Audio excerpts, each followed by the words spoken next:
Salut à tous, il est le Chateaubriand de la presse foot, que dis-je, le Victor Hugo du rectangle vert. C'est avec beaucoup de bonheur qu'on retrouve Vincent Dubuc dans les salons du Stade de France pour Pressentiment. Top générique.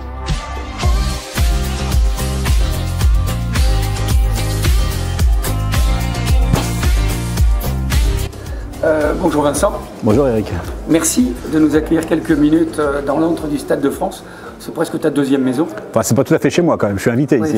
Enfin, tu viens depuis tant d'années. Depuis plus de 20 ans maintenant, ouais. Et t'as loupé combien de matchs ici?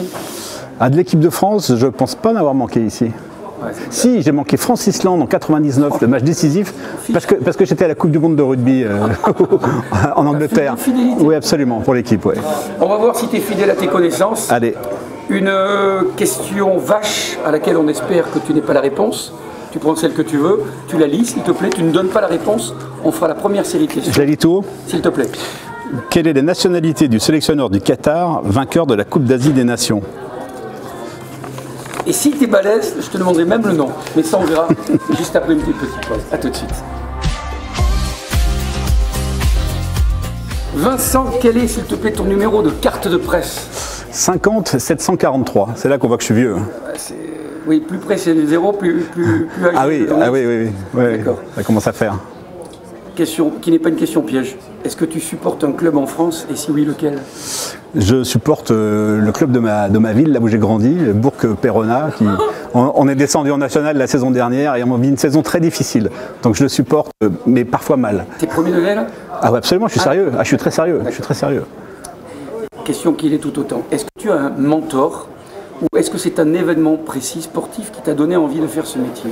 C'est la lecture de la presse sportive depuis que j'ai 5 ou 6 ans. J'ai lu l'équipe très tôt, Football Magazine, Rugby Magazine, Basket Magazine, France Foot, But, le Miroir des Sports. Je lisais absolument tout. Donc après, j'avais des admirations, oui, pour les grandes plumes de l'équipe, comme Denis Lalanne, comme Pierre Chany, comme Johnny Rive.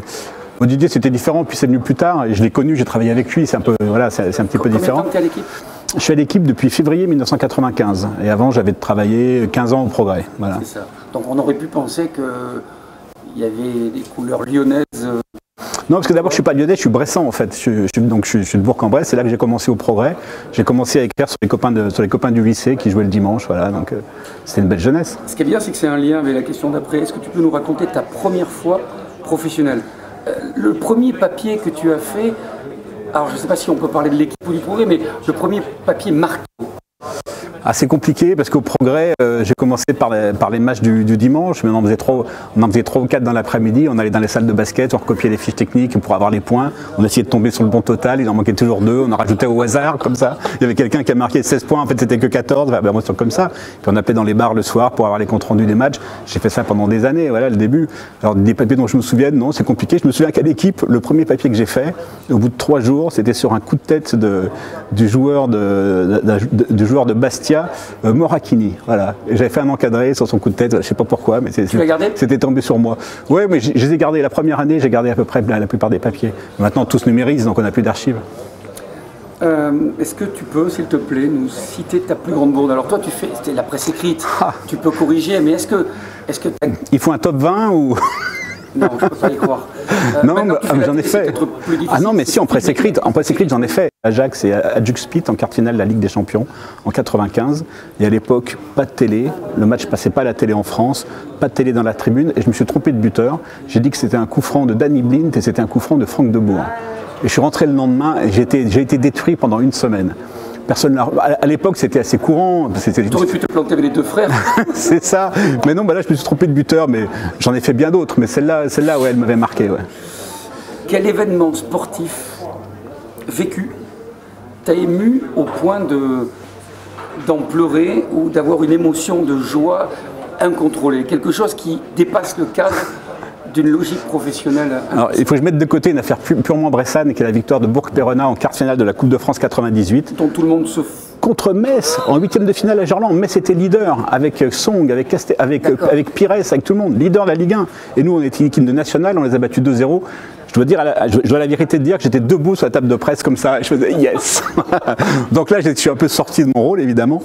Mais au-delà de ça, c'est les grands renversements, c'est les choses qu'on n'attend pas, c'est la finale de l'Euro 2000, c'est un an avant la finale de la Ligue des Champions à Barcelone quand Manchester renverse le Bayern, c'est ces trucs qu'on n'attend pas voilà, et les trucs qui arrivent en 2 minutes, on se dit mais c'est pas possible, j'ai vu ça de mes yeux vus.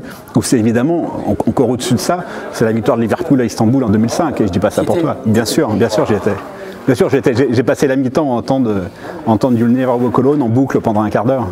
Avec Steven Gerrard qui dit que écoutez ce qui se passe dehors, on est obligé de se battre. C'est drôle parce qu'il y avait il n'y a pas longtemps un match de bienfaisance où on revoit Cissé qui marque. Ils font 2-2 contre Milan et c'est Steven Gerrard qui marque face au COP comme un symbole. Quel sportif te ferait ou t'a fait, à titre personnel, faire des kilomètres pour le voir jouer, quel que soit le sport? Beaucoup, parce que finalement j'ai passé ma vie à faire des kilomètres. Mais c'était dans un cadre pour aller voir les gens. J'ai jamais fait de différence. En fait, j'ai commencé tellement jeune ce métier, j'ai commencé quand j'avais 16-17 ans, donc j'ai jamais fait de différence entre ça a été ma passion, qu'elle était personnelle ou professionnelle, j'ai pas vu de différence. Quand on est à une finale de Coupe du Monde, est-ce qu'on fait une différence selon qu'on fait un papier ou pas un papier et que l'équipe de France la gagne? Je suis pas sûr qu'on fasse une différence, donc j'ai jamais fait vraiment de différence. Mais je veux dire, jeune, je suis resté très platinien en fait, voilà, très platinien. Moi je suis, voilà, c'est générationnel probablement. 84, mais pour moi Platini, voilà, pour moi c'est au-dessus de tout. Voilà. Quelqu'un que tu as rencontré souvent? Oui, que j'ai rencontré depuis, etc. Oui, qui n'a pas toujours été agréable, mais qu'il est devenu. On devient proche avec le temps? Proche, je ne sais pas, mais en tout cas, avec les joueurs en général, une fois qu'ils ont cessé de jouer, tout se passe très bien. C'est-à-dire parfois, on est à la limite de se battre, de s'insulter, voilà. Puis à la fin de la carrière, tout est apaisé, il ne reste plus que les bons souvenirs et parfois un vrai plaisir de se revoir et de rediscuter, ça oui. Vincent Deluc, on prend une respiration et on retrouve ta question. À tout de suite.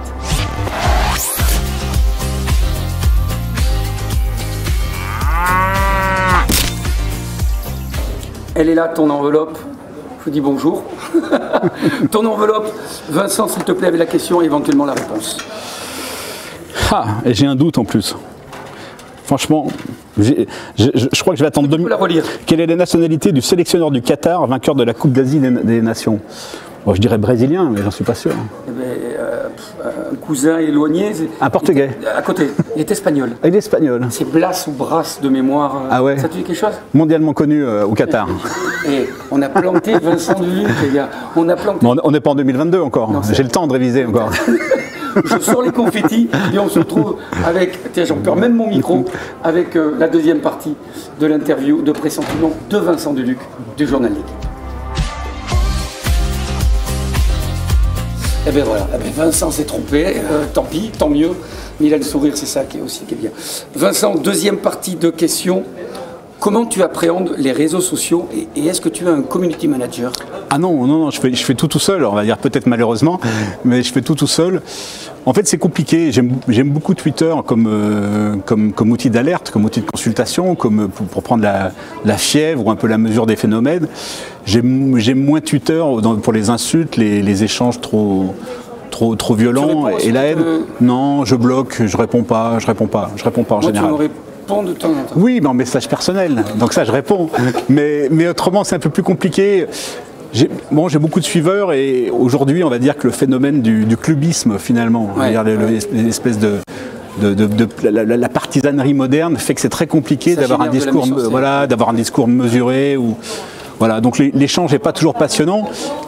Mais bon, c'est inévitable et je continue de beaucoup aimer Twitter, les niches, parce qu'on peut trouver des niches passionnantes de cinéma, de musique, de choses qu'on aime, et des gens qui mettent des liens qui sont géniaux. Sur le foot, c'est parfois un peu moins le cas, mais voilà, c'est notre milieu, il faut vivre avec. Moi, je suis extrêmement flatté depuis que tu me suis, je t'apprends pas grand-chose, mais c'est agréable. Attention, celle-ci, elle est vraiment presque pour toi, finalement. Quel est, architecturellement parlant, le plus beau stade que tu aies vu? On parle de bâtiment. J'ai une tendresse infinie pour Craven Cottage à Fulham. Voilà. J'ai une tendresse infinie, j'adore ce stade, qui est inséparable de la promenade qu'on fait le long de la Tamise depuis l'arrêt de métro à Putney Bridge. Mais voilà, j'adore ça, au milieu des maisons de briques rouges comme ça, et dans la tribune, il y a encore les poteaux de bois qui gênent la vue. Enfin, dans aucun autre endroit, on accepterait voilà. Donc vraiment, j'aime beaucoup ce stade et je pense que ça ne va pas durer, mais j'ai déjà la nostalgie de tous ceux qui sont tombés, Upton Park, White Hart Lane, et celui-là va tomber un jour. Quel est le stade en France ou à l'étranger qui a la plus folle ambiance que tu aies vécue, toi? Pour moi, c'est Celtic Park. Ça reste Celtic Park en Europe. Voilà, un jour de derby ou alors lors de la fameuse demi-finale de Coupe de l'UEFA, Celtic-Liverpool, puisque les deux clubs avaient le même hymne. Les 70 000 personnes avaient une écharpe réversible verte et rouge. Et quelqu'un est venu chanter. Et au moment, Jerry Marsden, qui était le chanteur de Jerry les Pacemakers, qui avait lancé You'll Never Walk Alone dans les années 60, était venu chanter en direct. Et les mamies dans la tribune officielle étaient debout sur leur siège avec leur écharpe à pleurer. Et j'y étais. Et c'était quelque chose d'exceptionnel. Il y a des vidéos d'ailleurs. Exceptionnel, c'est un truc magnifique. Ouais. Il nous reste 2 questions, Vincent. Merci, vraiment merci d'être là. Quand retentit la Marseillaise, quelle est ton attitude? Est-ce que tu es focus sur ton boulot ou tu vis l'émotion du Non, chant? je vis le moment. Pour moi, c'est un sens. Alors, je ne sais pas si c'est un sens patriotique, mais c'est le sens que quelque chose va commencer. La Marseillaise, ou comme avant le générique de l'Eurovision, le Te Deum de Marc-Antoine Carpentier, c'était quelque chose de fantastique va commencer. La Marseillaise, pour moi, c'est ça. C'est-à-dire que, effectivement, si je l'entends dans un coup reculé, que ça n'a pas beaucoup de sens, qu'on l'entend mal. Tu chantes? Non, je ne chante pas, mais je me lève, je respecte tout ça. En revanche, avant une finale de Coupe du Monde ou avant un premier match de Coupe du Monde, ça prend un sens particulier. Alors, on voit bien que ça donne une espèce de noblesse au moment, ouais, absolument. C'est bien, tu es concis, c'est formidable. Dernière question, Vincent. Là, il faut que tu fasses coup aussi. Quid de la VAR? Qu'est-ce que tu en penses? J'en pense qu'on n'est pas prêt, que le foot n'est pas prêt, que c'est inévitable, mais que pour l'instant c'est mal utilisé, qu'on est un peu perdu entre les arbitres qui ont envie d'être aidés et puis ceux qui ont envie d'avoir raison. Donc il va falloir qu'on tranche. Pour l'instant, c'est un peu un tue-l'amour, je trouve. Voilà, c'est qu'on n'arrive pas à être complètement heureux comme avant. Parfois, à la maison, les supporters à domicile attendent 1 mois et demi pour voir un but. Et quand ils voient le but, ils font encore attendre 1 minute. Donc ça, c'est compliqué. Et si tu veux être binaire et tranché? Je suis pour, mais qu'on sache l'utiliser. Vincent Deluc, première partie. On fera 3 autres épisodes, je pense, dans le mois qui arrive. Vincent Deluc, journal d'équipe.